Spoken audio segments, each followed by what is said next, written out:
I'm Melanie Traylor. I have a very quick little video for you today about how to use a seam ripper alternative. Let me show you. Alright, so I'm working on sewing rows for a quilt and I've made the mistake. I just used my seam ripper to get this one out, but I've also got to take this one out because this block, you know, is turned 90 degrees off.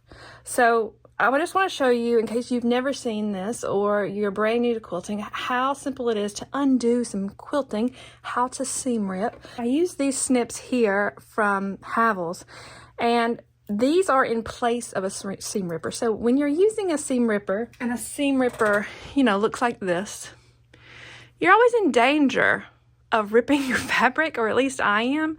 So I prefer these. Let me show you how they work. So I need to take this seam out.